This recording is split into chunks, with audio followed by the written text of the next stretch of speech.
안녕하세요. 저는 30대 후반의 여자입니다.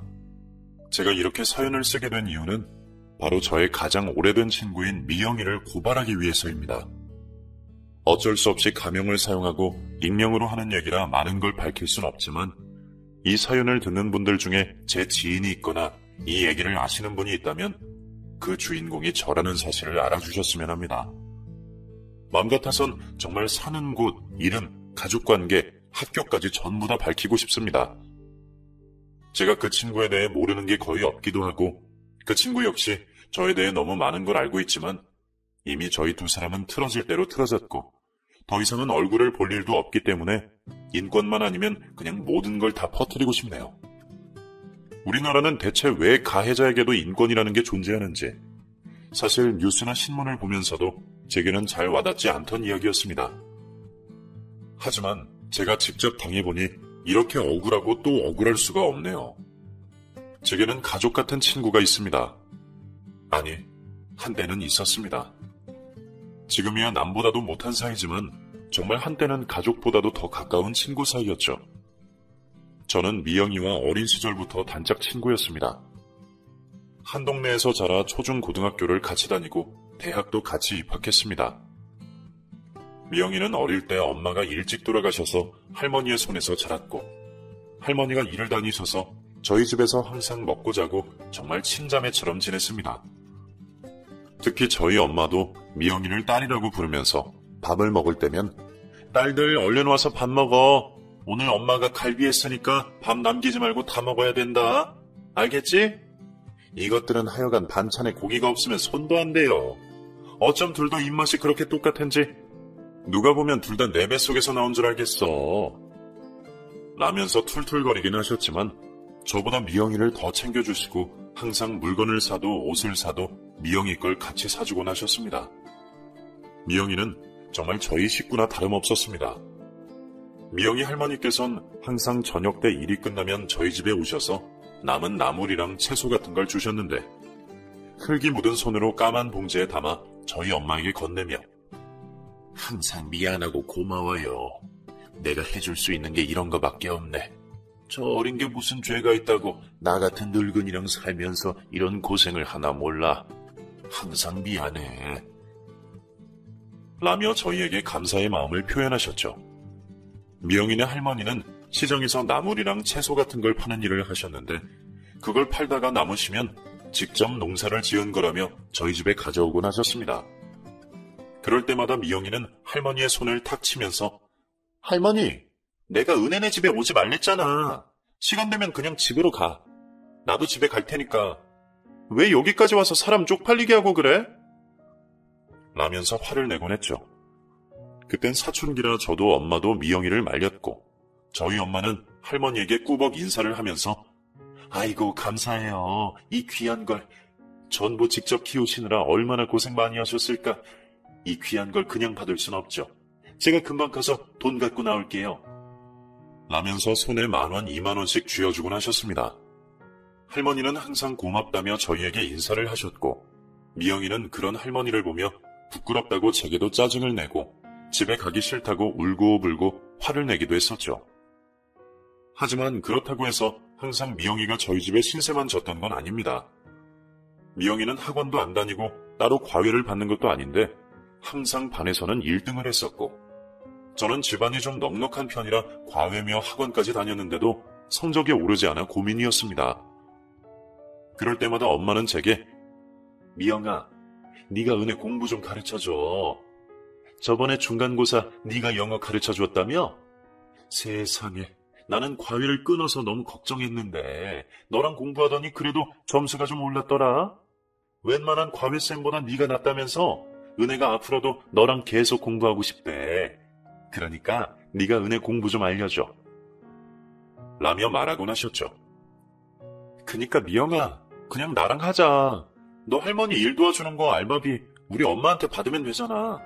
어차피 과외도 안 하는데 엄마 그냥 용돈이라고 생각하고 나랑 미영이랑 용돈 조금 주면 안 돼?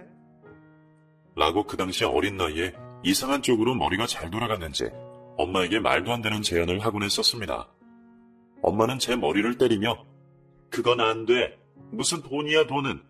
대신 엄마가 먹고 싶은 거 다 해줄 테니까 그걸로 과외비는 퉁쳐. 알겠지?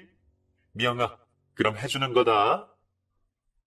라면서 미영이는 그때부터 저희 집에 붙어있는 시간들이 더 많아졌습니다. 미영이 할머니도 저희 집에 미영이가 있을 때면 걱정이 없다며 농사도 그리고 나무를 파는 일도 더 바쁘게 다니실 수 있었고, 사실 솔직히 말하면 미영이는 저희 엄마가 키웠다고 해도 과언이 아닐 정도로 저희 집에서 합숙을 하며 지냈습니다. 중간고사나 기말고사 기간에는 거의 2, 3주씩 저희 집에서 아예 살았는데요. 그러니 미영이 식사랑 옷, 빨래까지 저희 엄마가 도맡아 해주셨죠. 엄마는 미영이가 옆에 있으면 제가 정신 차리고 공부를 조금이라도 더 하니까 본인이 힘들어도 합숙하는 걸 오히려 좋아하더라고요. 게다가 제가 한창 미영이랑 붙어 다니던 중학교 시절엔 아빠가 외국에 나가 계셔서 1년에 한 번 정도 집에 오셨는데 그때마다 저와 미영이 선물을 양손 가득 들고 오셨고, 중학교 졸업식 때도 할머니가 오지 못하셔서 저희 엄마가 대신 미영이의 졸업을 축하해주며 꽃다발을 사주기도 하셨죠. 그렇게 같은 고등학교를 가고 대학에 입학하면서 미영이와 조금씩 사이가 멀어졌습니다. 사실 대학도 미영이는 저보다 공부도 잘했기 때문에 더 좋은 곳을 갈 수 있었는데, 입학 원서를 낼 때 난 너랑 같은 대학 가고 싶은데 너 괜찮지? 라면서 제게 의견을 묻더군요. 야, 그래도 나야 너랑 같이 가면 좋지만 그래도 대학은 중요하잖아. 네 성적에 맞춰서 가는 게 낫지 않아? 나중에 혹시라도 우리가 싸우게 되면 너 나 원망하는 거 아니야? 라고 말했더니 그런 거 아니야. 나도 네가 가고 싶은 학교에 가고 싶은 과가 있었어. 그래서 거기에 넣는 거고, 그러니까 너도 너무 부담 갖지 마. 라고 말을 하더군요. 그렇게 말을 하면서도 솔직히 좀 미안하긴 했습니다. 저야 너무 좋지만 미영이는 저 때문에 하향으로 지원을 했고, 결국 둘 다 합격은 했지만 미영이는 1학년 때부터 학교에 잘 적응하지 못했거든요. 하루는 미영이가 제게 고민 상담을 할 게 있다며 커피숍으로 저를 불렀습니다. 나 아무래도 자퇴해야 할 것 같아. 얼마 전 친한 선배한테 고백했는데 차였어. 솔직히 과도 마음에 안 들고 그냥 자퇴하고 다시 다른 학교 갈까 봐. 아니면 그냥 돈이나 벌까? 라고 하는 겁니다. 갑자기? 그건 너무 아깝잖아. 그리고 그 선배 좀 이상하다. 그 선배가 너한테 같이 카페 가고 놀이공원 가자고 했던 그 사람 아니야? 뭐야, 되게 너 좋아하는 척 해놓고는 이제 와서 고백을 안 받아준다고? 좀 이상하잖아.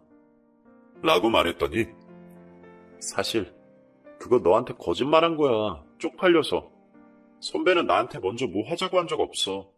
항상 내가 먼저 하자고 했고, 선배는 사람들이랑 같이 있는 줄 알고 나왔는데 나만 있어서 좀 당황하기도 했대. 그러다가 이게 몇 번 반복되니까 나한테 얘기하더라고. 부담스럽다고. 그때 정말 너무 눈물이 나더라. 내가 넘볼 사람은 아니었나 봐. 그 사람 인기도 많고 성품도 좋거든. 옆에만이라도 두고 보고 싶은데 내가 너무 욕심이 과했나 봐. 라고 말을 하면서 울더라고요. 야, 그래도 자퇴는 하지 마. 그 사람 진짜 웃긴다. 애초부터 맘 없으면 그 자리에 너만 있을 때 그냥 집에 가야지. 재수없어. 야, 됐어. 그런 놈 있고 오늘 술이나 마시자. 그리고 자퇴하지 말고 그냥 나랑 쭉 다니고 졸업만 해. 알겠지? 어쩐지 좀 이상하다 생각은 했었어. 네가 한동안 연락도 안 되고 나랑 놀아주지도 않은 게 다 그놈 때문이었구만. 됐어, 다 잊어버려. 오늘은 그냥 마시는 거야. 하면서 제가 미영이를 술집으로 끌고 갔죠. 그렇게 저희는 떡이 되게 술을 마셨고, 그날 저희 두 사람은 그날 했던 모든 말들을 잊기로 약속했습니다. 그렇게 1년 정도를 또 예전처럼 가깝게 지냈고 저희는 23이 됐습니다. 저는 학교 생활이 너무 재밌어서 친구들과 동아리도 가입하고 과팅도 하면서 시간을 보냈는데, 대학에 오면서 이상하게 성격이 내성적으로 변한 미영이는 그냥 늘상 자취방에만 있더라고요. 하지만 제 생활이 너무 재밌어서 미영이한테 많이 신경을 못 써줬던 것도 사실입니다. 그런데 하루는 친구들과 술을 마시는데 옆 테이블에 있던 남자 2명이 오더니 저희랑 합석하실래요? 저희도 둘인데 술값은 저희가 낼게요. 하면서 같이 놀자는 겁니다. 둘이 온 터라 심심했는데 잘됐다 싶어서 합석을 했고, 그렇게 얘기를 나누다 보니 저희 학교 학생들이더라고요. 심지어 미영이네 과 선배들이었습니다. 저는 깜짝 놀라서 거기 제 친구 아세요? 박미영이라고 있는데 라고 말을 했더니 한 남자의 표정이 굳더라고요. 강미영? 걔랑 친구야? 잘 알지. 우리 과 후배인데 라고 말하는 겁니다. 그러면서 근데 너는 고향이 어디였지? 춘천이랬나? 충주랬나? 하면서 다른 얘기로 돌리더라고요.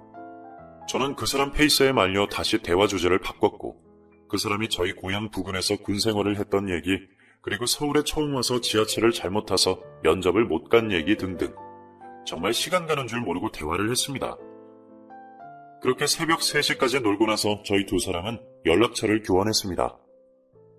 그 늦은 시간까지 저희 둘만 남았던 게 다른 남자와 제 친구는 둘이 이미 눈이 맞아서 다른 술집으로 따로 빠져나가서 저희 둘도 그냥 적당히 먹고 가자고 했는데 대화가 너무 잘 통해서 얘기를 하다 보니 시간이 그렇게 오래됐더라고요. 시간이 너무 늦어서 그 사람이 저를 집 근처까지 데려다줬고 저는 집에 들어가서도 계속 그 사람과 연락을 했습니다. 그리고 날이 밝아 다음날 그 사람에게 연락이 와서는 같이 저녁을 먹자고 하더라고요. 그렇게 저는 그 사람의 부름에 저녁을 먹으러 나갔고 두세 번 정도 만나다가 저희 두 사람은 서로 마음이 맞아 연인이 되기로 했습니다. 그렇게 3개월 정도 만났을까? 하루는 미영이에게 연락이 와서는 요즘 너무 서운해. 왜 이렇게 못 만나? 많이 바빠? 라면서 제게 묻더라고요. 미안, 정신이 없어서. 그리고 너한테 할 말도 있어. 라고 말을 했죠. 남자친구를 소개해줘야겠다고 생각했고 미영이도 보면 좋아할 것 같았습니다. 그렇게 남자친구에게 저의 가장 친한 친구와 밥을 먹자고 얘기를 한 뒤 저는 저녁 약속 자리에 미영이를 불렀습니다. 그런데 신이 나서 달려오던 미영이가 저를 보고는 멈칫하더군요. 선배가 여기 어떻게... 라면서 뒷걸음질을 치는데 정말 운명의 장난 같았습니다. 미영이가 고백했던 그 선배가 바로 제 남자친구였다는 사실을 저는 그 자리에서 처음 알게 됐거든요. 남자친구는 미영이를 보더니 미영아, 네가 은혜 제일 친한 친구야? 아, 진짜 어떻게 이런 일이 있냐? 어이가 없다. 세상 진짜 좁네. 라며 어쩔 줄 몰라 하더라고요. 그렇게 저희 셋은 어색한 식사 자리를 했습니다. 제가 몇 번이나 분위기를 전환해 보려고 노력했지만 그게 쉽게 되지 않았고 미영이는 밥을 다 먹더니 자리에서 일어나며 나 먼저 갈게. 둘이 데이트 잘하고 와. 라면서 자리에서 일어나더군요. 저는 남자친구에게 양해를 구하고 미영이를 따라 나섰습니다. 미영아, 오해야. 그게 아니라... 하면서 팔을 잡았는데 저를 쳐다보더니 뭐가 오해야? 내가 좋아했던 남자랑 네가 사귄 거? 나 별 생각 안 해. 그냥 나는 인연이 아니었구나 라고 생각하는 거지. 나 정말 괜찮아. 그냥 그 자리가 불편해서 그런 거야. 쪽팔리기도 하고. 벌써 1년이 넘었잖아. 나 마음 정리 다 했어. 진짜야. 그러니까 미안해하지 말고 네 마음이 가는 대로 해도 돼. 라고 하더라고요. 그리고는 잡고 있던 제 팔을 놓고 유유히 사라졌습니다. 왠지 그렇게 보내면 다시는 미영이를 만날 수 없을 것 같다는 생각이 들었습니다. 하지만 잡을 수 없었습니다. 남자친구 역시 너무 좋은 사람이라 포기하고 싶지 않았거든요. 하지만 제 생각은 기우였습니다. 그 뒤로 미영이는 먼저 연락 와서 오늘은 선배 만나? 같이 밥이나 먹을까? 사실 나 그날 너무 놀래서 밥이 코로 들어갔는지 입으로 들어갔는지 기억도 안 나. 각 잡고 뜯어 먹어야지. 그래도 참 다행이야. 내가 좋아했던 남자랑 내가 제일 좋아하는 친구가 연인이 됐다니. 그래, 차라리 엄한 년이 채가는 것보단 네가 낫지. 오늘 만나서 너네 러브스토리도 좀 듣고 네가 왜 좋은지도 좀 물어봐야겠어.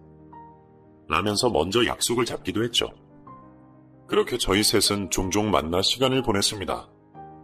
미영이도 남자친구가 많이 편해진 듯 했고 남자친구 역시 미영이가 오히려 괜찮다고 하니 자기는 상관없다면서 데리고 나오라고 하더라고요.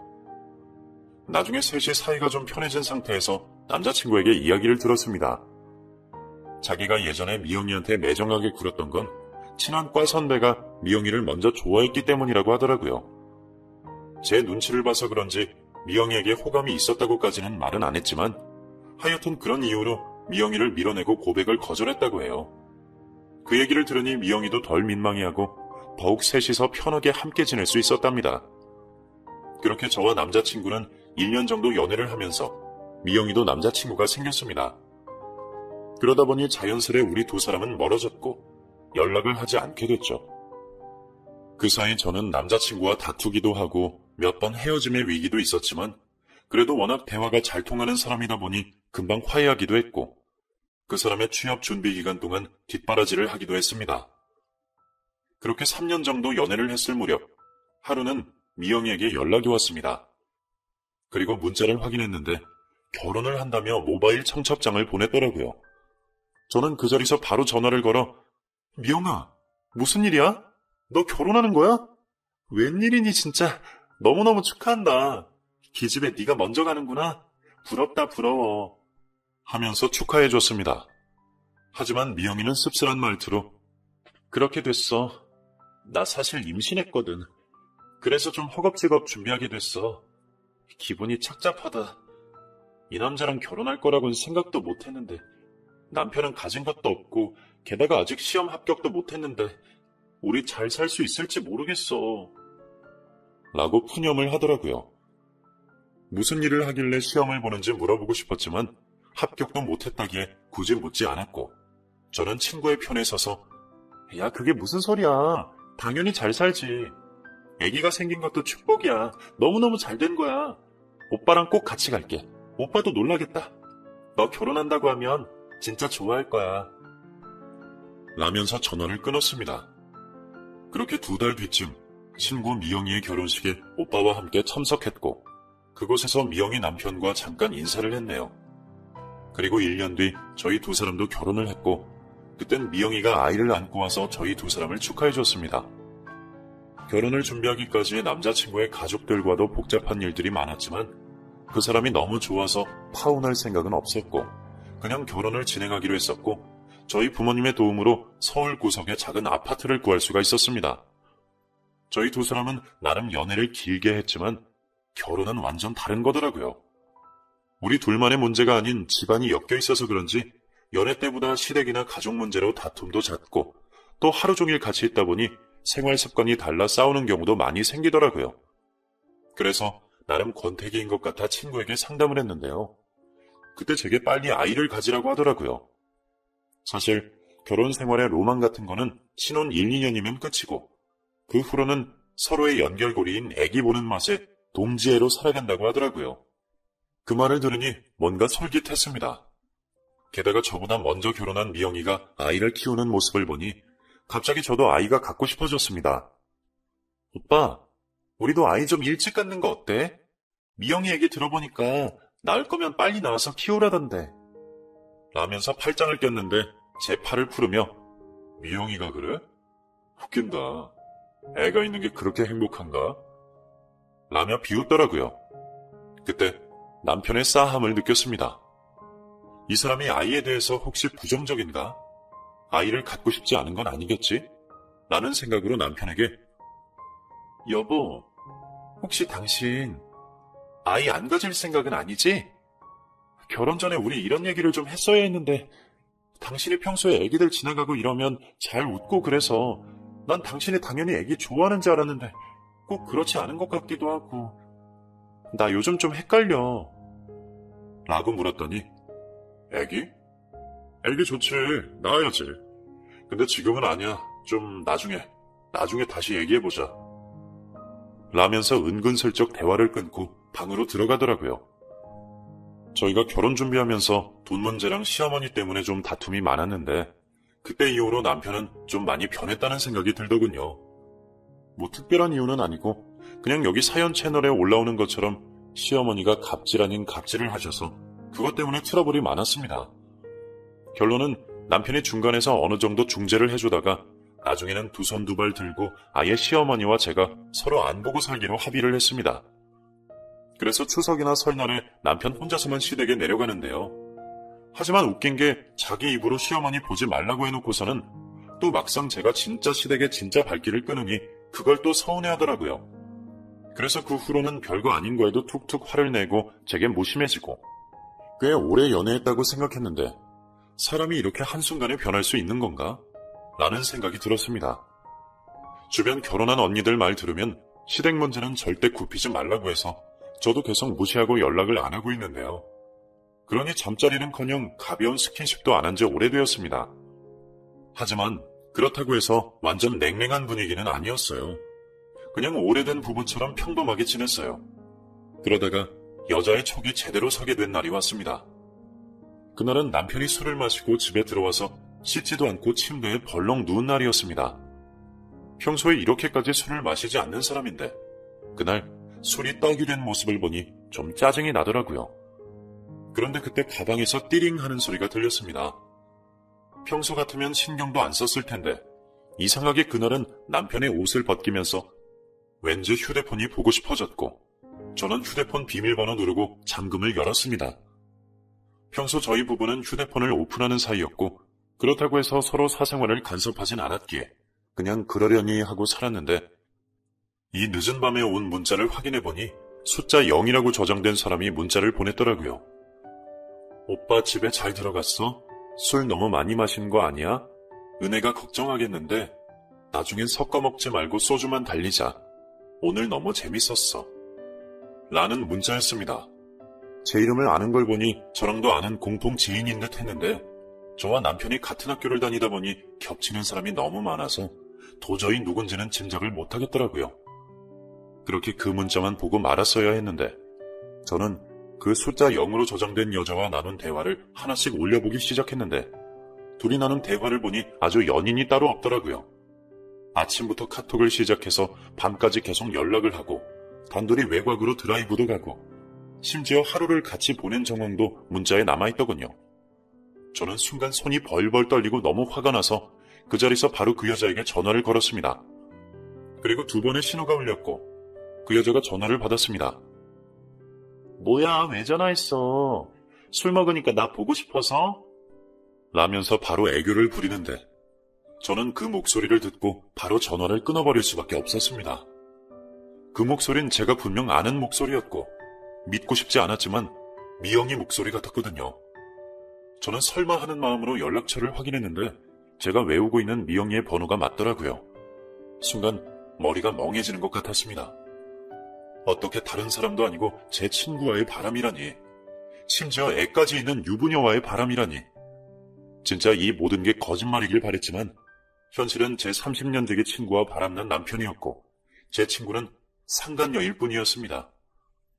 저는 남편의 휴대폰을 전부 캡처해서 제게 전부 전송했고 그날은 한숨도 자지 못했습니다. 왜 바로 남편한테 안 따졌냐고요? 저도 모르겠습니다. 솔직히 제가 모르는 여자랑 바람이 났으면 바로 이잡된 남편을 족치고 당장 그 여자 집으로 찾아갔을 겁니다. 하지만 바람난 대상이 제 30년 지기 절친이라서 이걸 어떻게 받아들이고 어떻게 해결해야 되는지 아무 생각이 안 나더라고요. 일단 증거부터 확보하는 것밖에 제가 할 수 있는 게 없더라고요.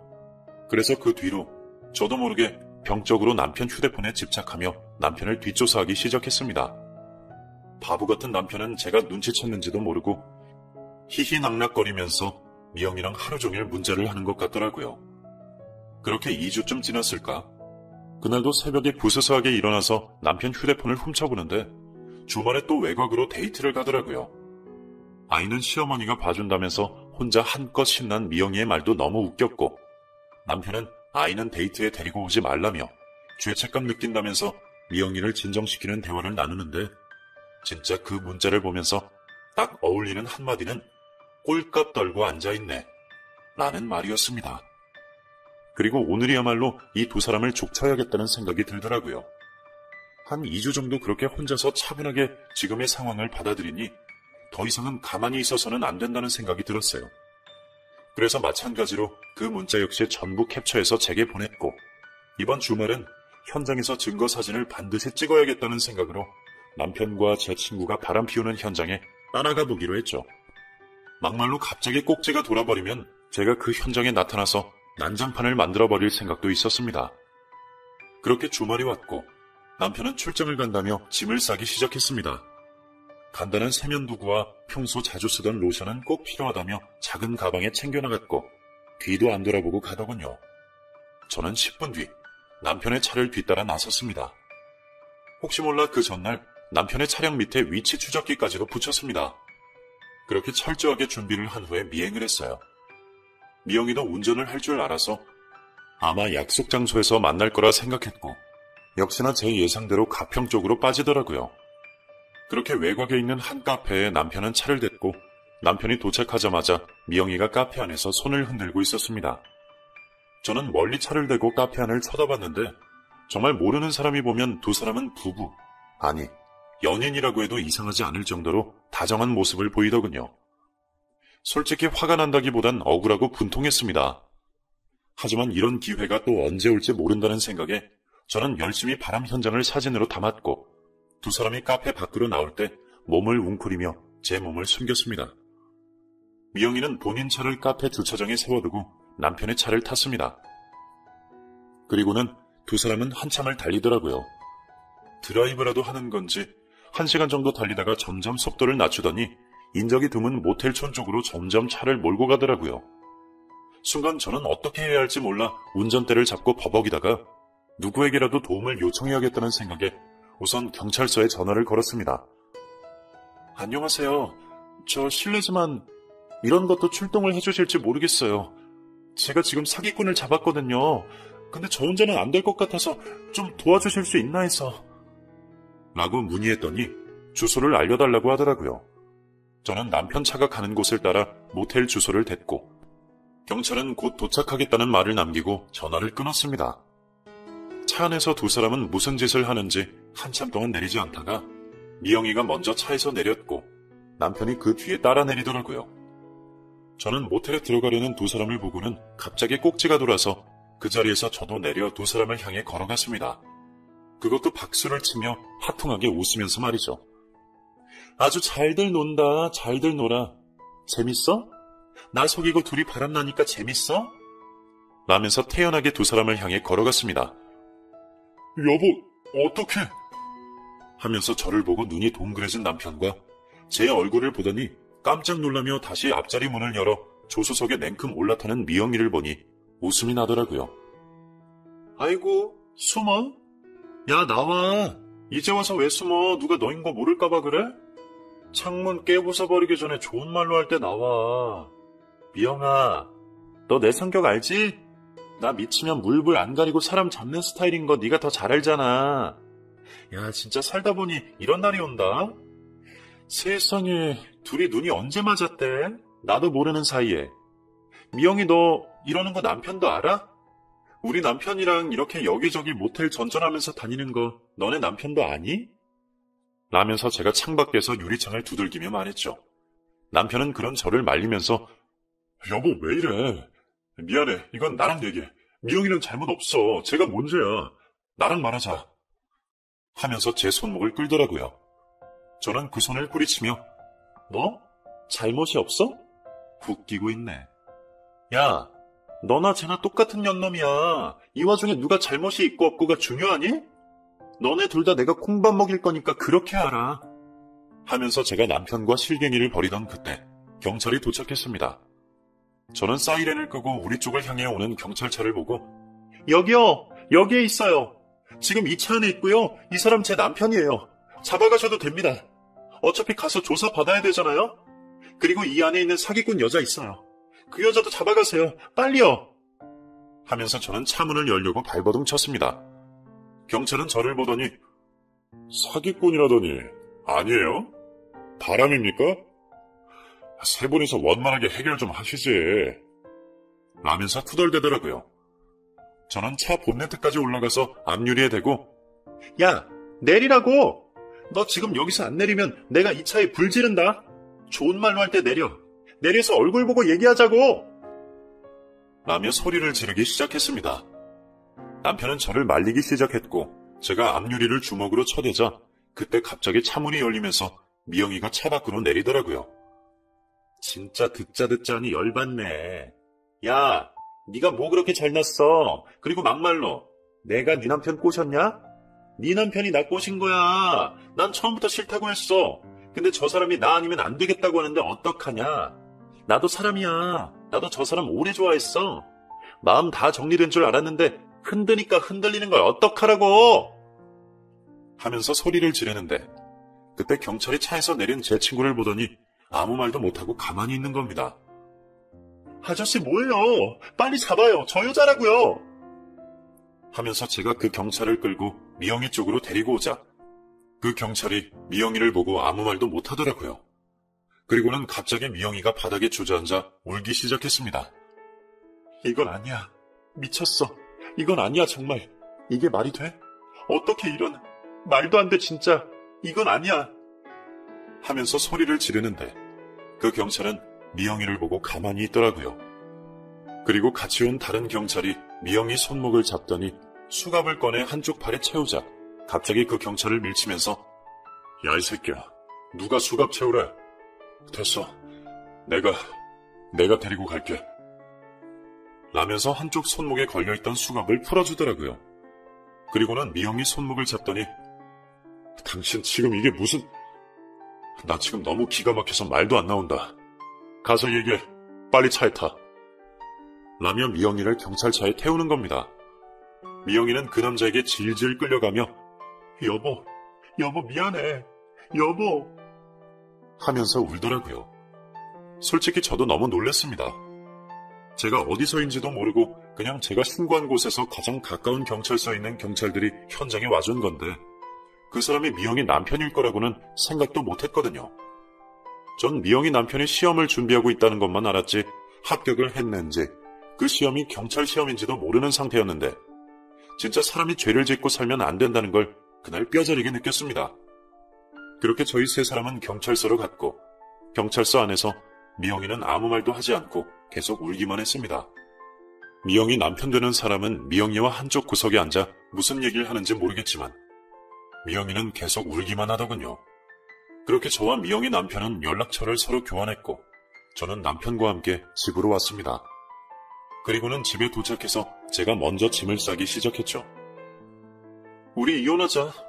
솔직히 모든 걸 다 알았는데 당신이랑 어떻게 살겠어? 이미 신뢰가 깨졌잖아. 왜 당신이 아이를 천천히 갖자고 했는지 내가 너무 눈치가 없었네. 난 미영이가 데이트할 때 아기까지 데리고 나오는... 아니, 애초부터 나는 당신이 미영이랑 바람난 것도 몰랐어. 알았으면 내가 그냥 조용히 빠져줬을 텐데 내가 너무 눈치가 없었네. 라면서 저는 제 자신을 자책했습니다. 그런데 그때 남편이 제게 한 말이 더 가관이었습니다. 너 혹시 그 새끼랑 짰냐? 현장 덮치려고 경찰까지 동원한 거야? 비겁하다고 생각 안 해? 너 진짜 가지가지한다. 그 새끼가 경찰인 거 너도 알았을 거 아니야. 어쩜 사람이 그래? 잔인하게 자기 와이프 불륜 현장을 덮치게 만드냐고. 그 사람이 양반이라서 다행이지. 까딱 잘못했으면 나 죽을 뻔했어. 이런 문제는 우리 둘이 해결해야 할 문제지. 왜 거기에 미영이를 끼고 남편까지 끼고. 진짜 일 크게 만드는데 뭐 있네. 라면서 오히려 적반하장식으로 제게 화를 내더라고요. 남편은 오해를 하고 있는 것 같았습니다. 마치 이 일을 제가 모두 버린 거라 생각하더군요. 당신 지금 제정신이야? 지금 나한테 무릎을 꿇고 빌어도 모자랄 판에 뭐? 내가 일을 크게 만들어? 야, 웃기지 말라 그래. 죄는 니들이 지어놓고 왜 엄한 사람한테 화풀이야? 내가 진짜 웬만해서는 좋게 넘어가려고 했는데 이거 안 되겠네. 그래, 원한다면 법으로 가자, 나쁜 새끼들. 아니, 내 말을 왜 그렇게 해석해? 나는 그냥 당신이 바람핀 거 눈치챘으면 우리한테 따질 것이지. 왜 남편까지 끌어들였는지 그게 불만이라고 말한 거지. 왜 화를 내고 그래? 아무튼 미안한 건 인정. 그리고 괜히 일 크게 만들지 말자. 제가 나를 세우니 그제서야 남편 새끼가 꼬랑지를 내리더라고요. 하지만 저는 이미 이놈의 본심을 다 알아챘기 때문에 더더욱 용서해줄 생각이 전혀 없었습니다. 이런 배은망덕한 놈은 본때를 보여줘야 나중에 정신 차리고 지가 한 행동 후회라도 할 테지요. 그래서 강하게 말했어요. 됐어. 이제 와서 쇼하지 마. 나 본격적으로 너랑 미영이년 매장시킬 거야. 대학 동기 단톡방에도 다 소문낼 거고 미영이년은 내가 변호사 선임해서 상간녀 소송 진행할 거야. 여보, 그게 무슨 소리야. 그래, 미안. 내가 다 잘못했어. 그러니까 미영이는 건들지 마. 당신이 원하는 조건대로 이혼해 줄 테니까 제발 여기서 조용히 끝내자. 아니, 난 당신이랑 합의할 생각도 없고 미영이 그년 무슨 일이 있어도 내가 콩밥 먹일 거야. 나쁜 새끼들. 다른 사람도 아니고 어떻게 내 30년 절친이랑 바람을 피우니? 너 지금 이게 말이 된다고 생각하니? 나쁜 새끼. 하고 욕을 하고 저는 짐을 싸서 집을 나왔습니다. 그리고 친구를 통해 유능한 변호사를 고용해 이혼을 진행했죠. 원하는 대로 이혼해주겠다는 남편의 말은 새빨간 거짓말이었는데요.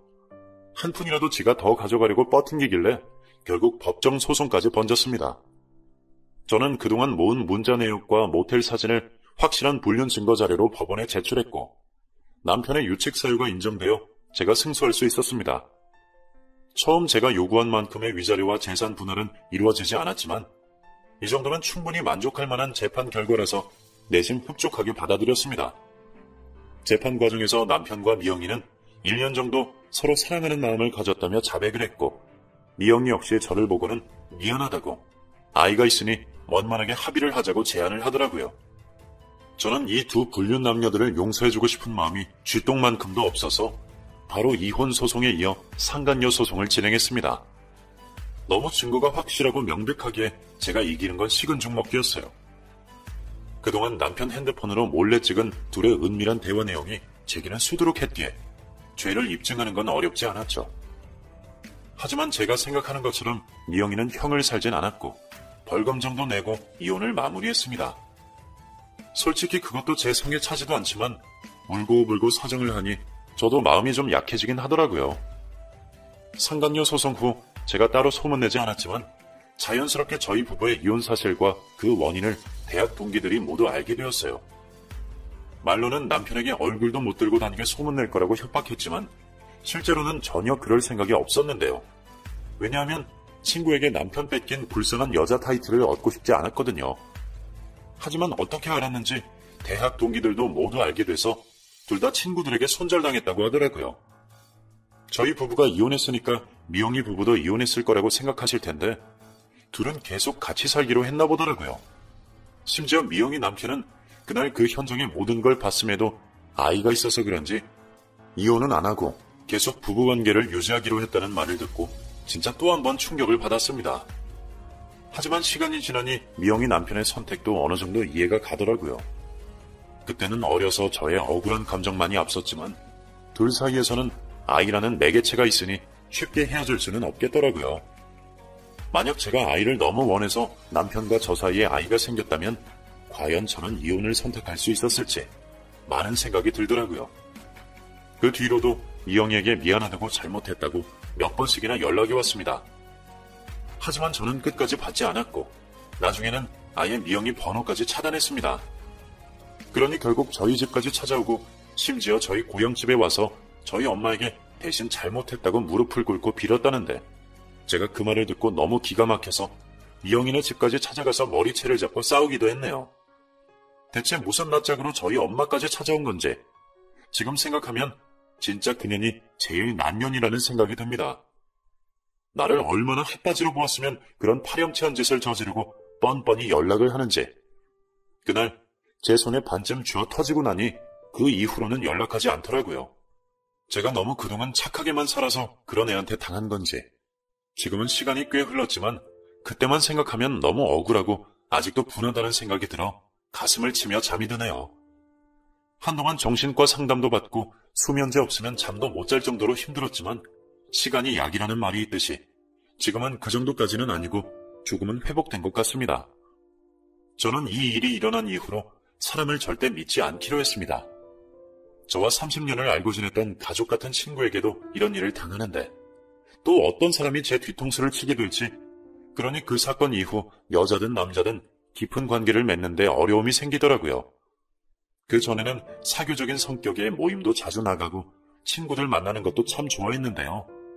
하지만 그냥 제 신세가 쪽팔리고 창피해서 제 쪽에서 모두 연락을 끊었습니다.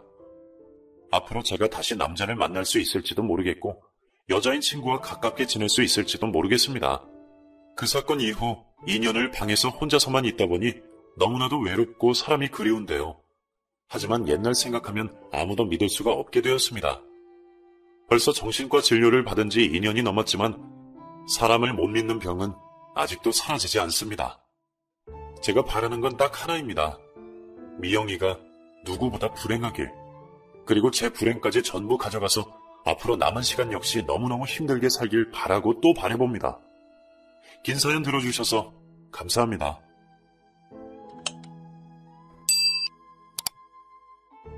좋아요 누르는 거 잊지 않으셨죠? 바람난 사연 지금 시작합니다. 왜 이렇게 심심하고 허전한 기분이 드는지, 나이는 먹었지만 뭔가 삶의 돌파구가 필요한 느낌이 들던 도중, 나른하면서 평범한 일상이 끝나갈 무렵이었을 겁니다. 그때가 아마 주말을 하루 앞둔 금요일쯤이었는데 낚시 생각이 나더군요. 어느덧 나이 50대 후반이 되다 보니 취미가 하나 생겼는데 그건 바로 낚시였습니다. 그런 낚시를 종종 강태공엔 친구 용준이와 함께 자주 가곤 했었죠. 때마침 전화가 와서 받아보니 친구 용준이였고, 용준이가 이번 주 낚시 갈 거냐고 물어보길래 난 물론이라고 말하니 이번엔 좋은 곳 봐둔 데가 있다며 그곳으로 주말 낚시를 가자고 했답니다. 그리고는 자기 아내도 이번 낚시에 따라간다고 했다면서 저보고도 집사람 데리고 같이 가자고 하더군요.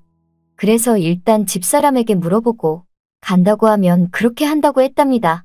아내는 낚시를 좋아하지 않았지만 웬일로 저와 같이 가고 싶다며 싱글벙글이더군요. 어느덧 주말이 찾아왔고 낚시를 따라간다던 우리 집사람과 함께 집을 나섰습니다. 차에 실을 짐들이 평상시보다 더 두둑하네요. 텐트, 코펠, 낚싯대 등등 갖가지 준비물들을 이른 아침부터 분주하게 차에 실었습니다. 아내는 예전에 한번 가보고 오랜만에 당신 따라 낚시터 가본다며 조금은 설렌 듯한 기분을 티내더라고요. 그래서 저도 흐뭇했고, 오랜만에 우리 내외랑 친구 용준이 내외가 함께하는 자리라서 의미가 깊게 다가왔답니다. 차를 타고 30분 정도 달리니 중간 지점에서 만나기로 한 친구 용준이 차가 보입니다. 그때 친구 용준이에게 전화가 오더군요.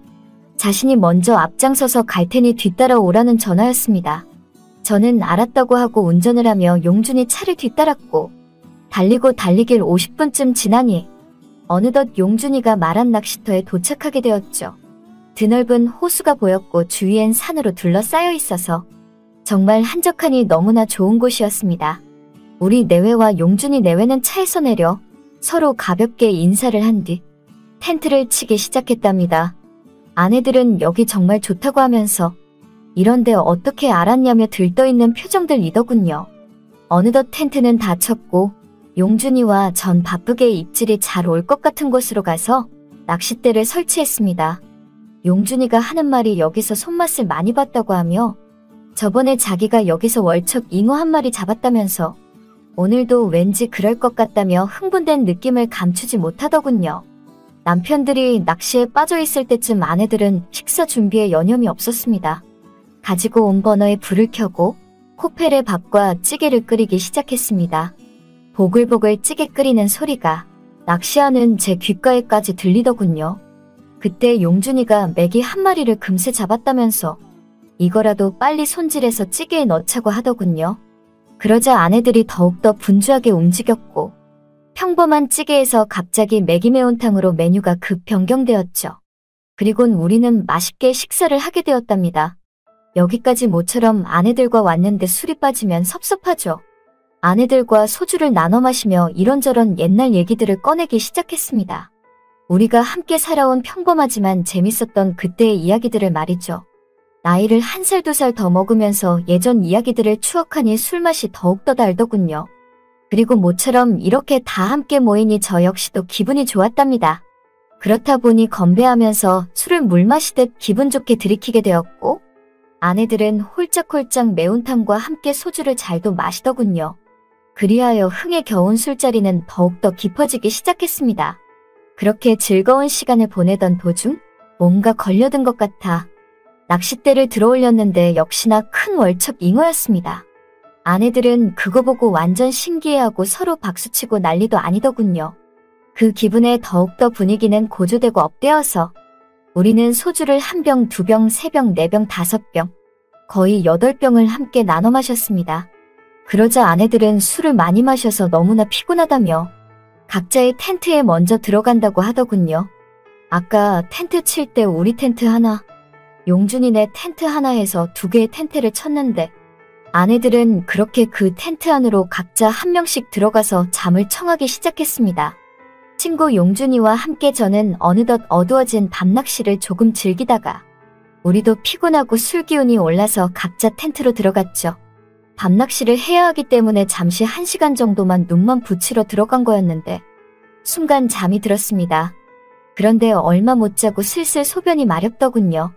그래서 텐트 밖으로 나와 소변을 보고 있는데 그때 친구 용준이도 텐트 밖으로 나왔습니다. 그러면서 못내 아쉬웠는지 저보고 술 한잔 더 하자고 하더군요. 뭐 좋다고 하며 늦은 시간 낚시터에서 운치 있게 친구랑 술 한잔 더 했습니다. 그랬더니 어느덧 우린 정말 해롱해롱 필름이 끊길 정도로 취해버렸고 이제는 더 이상 마시지도 못할 지경에 이르러 서로 텐트에 들어가게 되었네요. 아내는 다시 텐트 안으로 들어온 나를 보고서 왜 안 자고 자꾸 들락날락 거리냐고 하는데 이 목소리 뭔가 이상했습니다. 비록 술에 취한 상태에서 들었어도 이건 분명 아내 목소리가 아니었습니다. 여러분이 지금 듣고 계신 채널은 바람난 사연 채널입니다. 뭔가 이상했지만 저는 술에 진탕 취한 나머지 너무 힘도 없고 도저히 다시 텐트 밖으로 나갈 기력도 없어서 설마 하는 마음으로 그 자리에서 뻗었는데 순간 다시 또 그 목소리가 들리더군요. 여보 이런데 와서 텐트 안에서 자니까 너무나 좋다면서 당신도 그렇지 않냐고 하는데 이 목소리는 분명 용준이 아내였습니다. 그 목소리를 다시금 확인하게 되자 잠이 벌떡 깨는 것 같았답니다. 술에 취한 상태에서 상황을 대충 보니까 제가 술에 취해 그만 용준이네 텐트로 잘못 들어간 거고 저를 용준이인 줄 착각하고 있는 거죠. 어느새 시간은 어두운 밤이었고 가을 날씨라 할지라도 모기와 벌레가 많이 끌어서 텐트에는 조명을 꺼놓은 상태였거든요. 그러니 불빛 하나 제대로 들어오지 않았으며 아내들과 우리들은 서로 술에 취해 있는 상태이니 바뀐 걸 잘 몰랐던 겁니다. 아무튼 용준이 와이프에게 그런 말을 들으니 긴장감이 감돌게 되더군요. 갑자기 이쯤에서 저 용준이가 아니라고 말하기도 뭐하고 그래서 그냥 가만히 있었는데 그 순간 그만 그러다가 새벽 아침이 밝아오기 시작했고 저는 새벽 내내 잠도 한숨 못 잤습니다. 제가 이렇게 여기서 이러고 있을 동안 우리 와이프와 용준이 생각이 나더군요.